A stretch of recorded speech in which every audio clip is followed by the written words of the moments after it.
Irmãos, com muita alegria, saúdo a todos com a paz do Senhor. Quantos estão felizes nessa noite? Quem pode dar um glória a Deus? Eu também estou muito feliz em estar aqui, juntamente com os irmãos, na igreja onde eu congrego, por quase 5 anos. E o Senhor tem me abençoado muito neste lugar.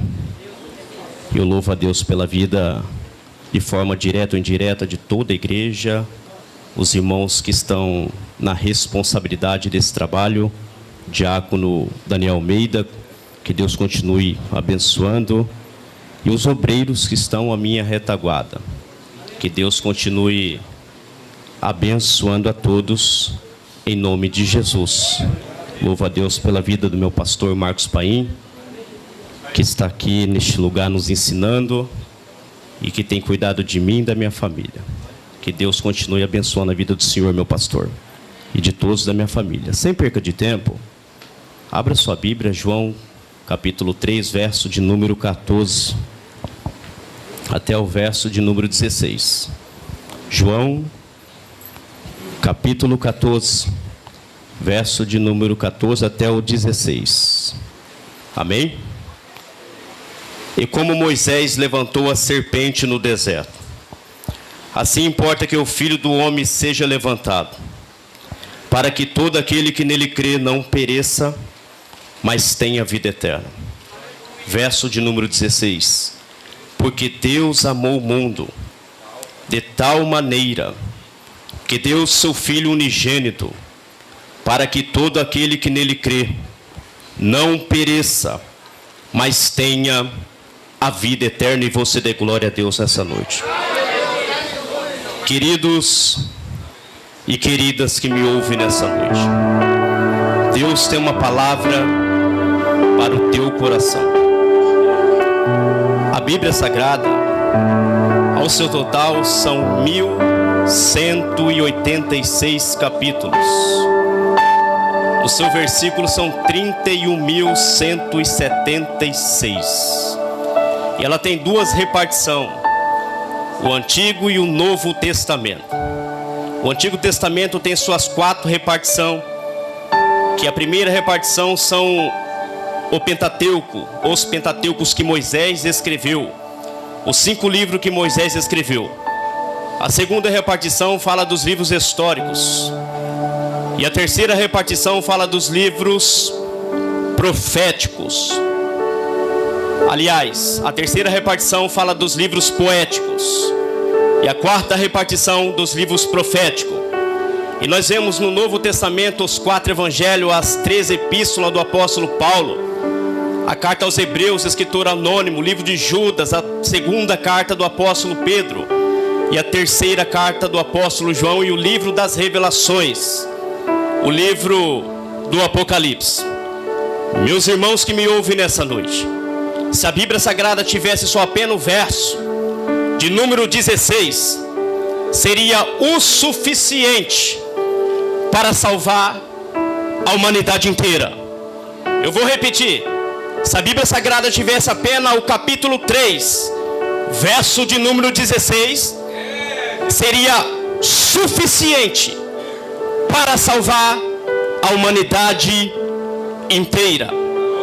Quando nós observamos o apóstolo João, ele escreve no seu capítulo 3, verso de número 16, ele diz assim: que Deus amou o mundo de uma tal maneira que Deus cedeu, entregou o seu Filho unigênito, o único da espécie, para que todo aquele que nele crê não morra, não seja delacerado, não seja destruído, mas que obtenha a vida eterna.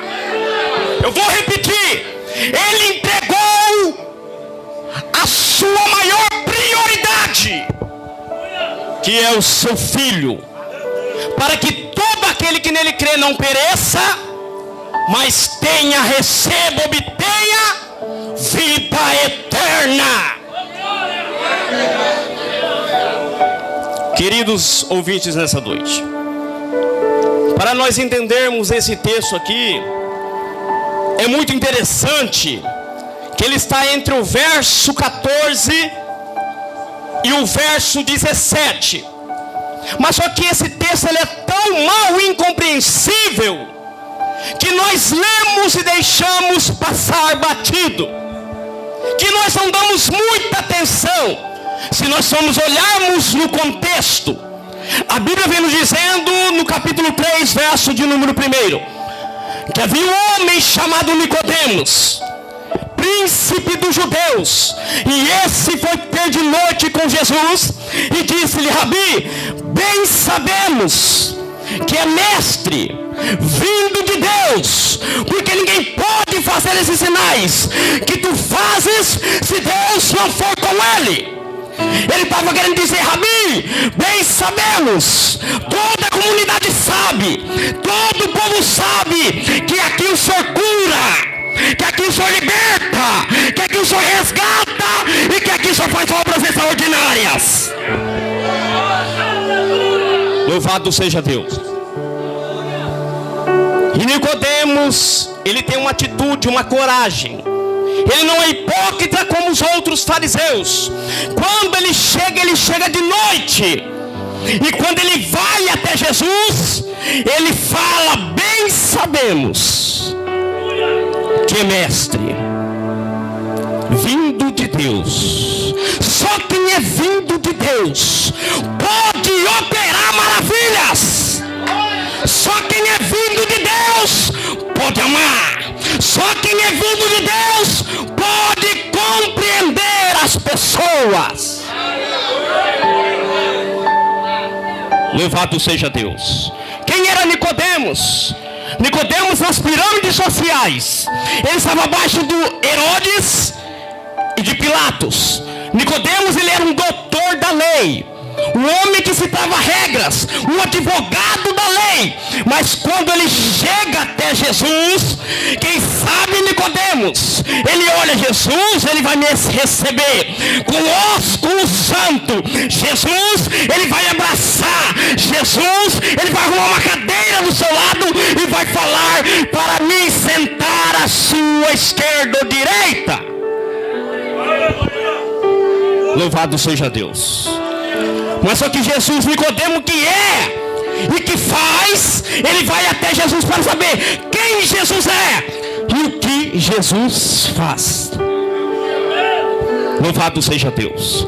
E quando ele chega, ele olha para Jesus e ele diz: Rabi, mestre, bem sabemos que é vindo de Deus, porque ninguém pode fazer esses sinais que tu fazes se Deus não for com ele. Jesus, ele não dialoga muito bem com Nicodemos nessa situação, mas Jesus fala de coisas naturais com ele.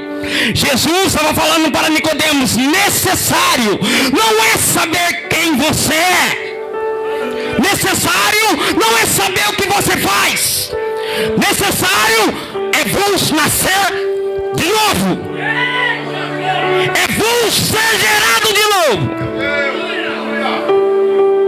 Louvado seja Deus. E Nicodemos, ele se encontra em um desconforto. Nicodemos, ele se desespera naquele momento. Nicodemos, ele fica sem reação quando Jesus fala para ele que ele tem que nascer de novo. Meus irmãos, eu prego nessa noite aqui, segura que lá vai. Jesus não está interessado se você louva bem. Jesus não está interessado se você é um teólogo.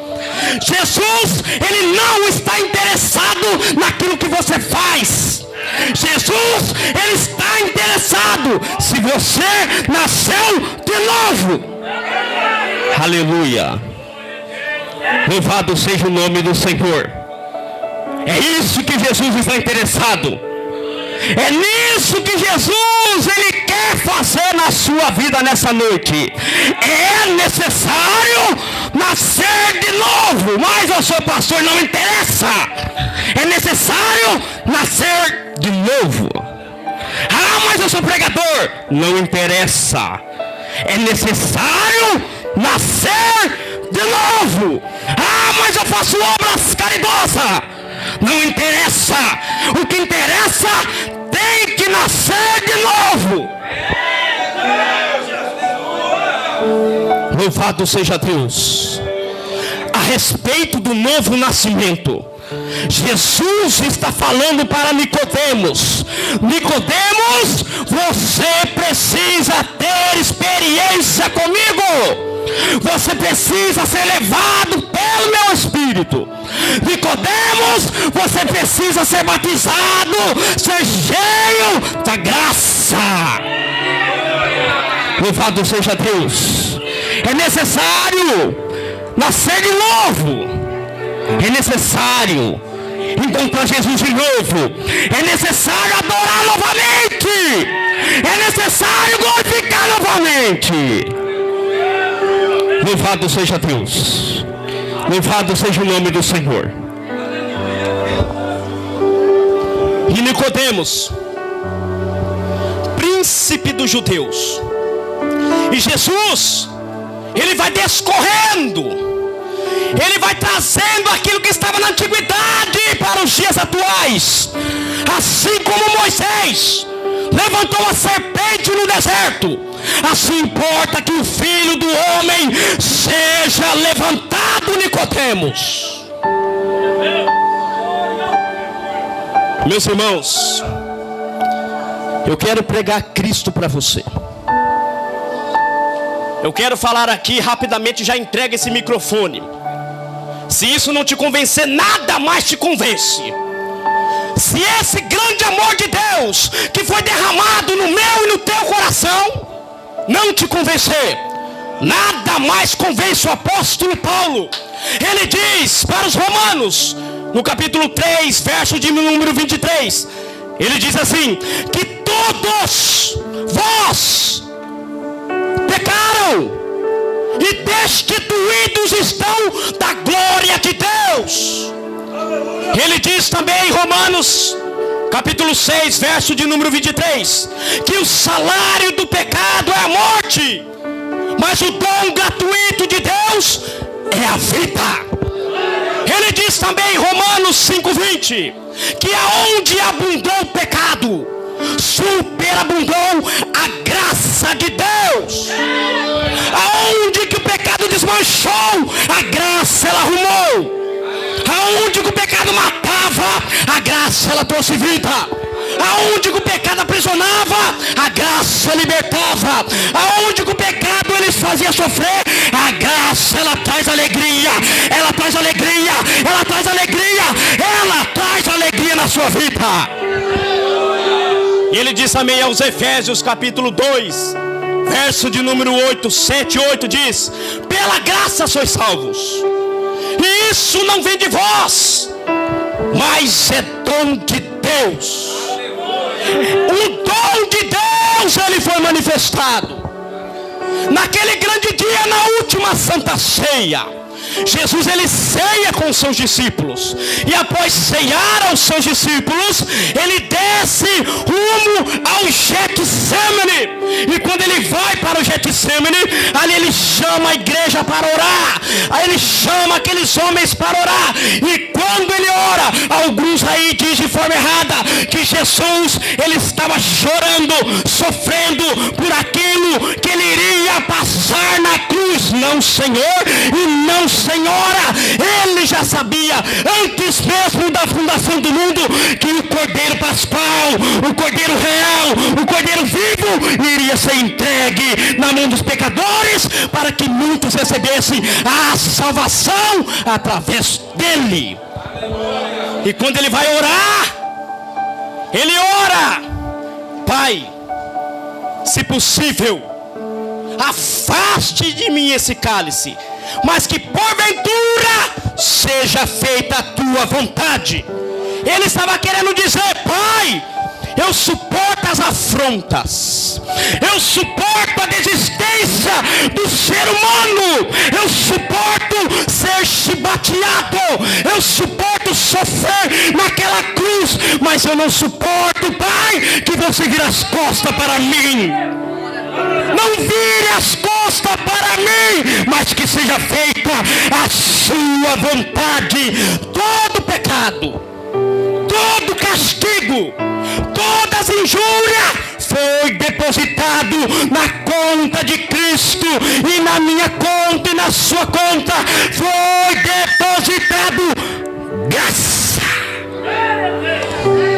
É hora de nascer de novo, é hora de ser gerado de novo, é hora de ter um encontro com Jesus, é hora de ter um coração lapidado, transformado pela graça de Deus.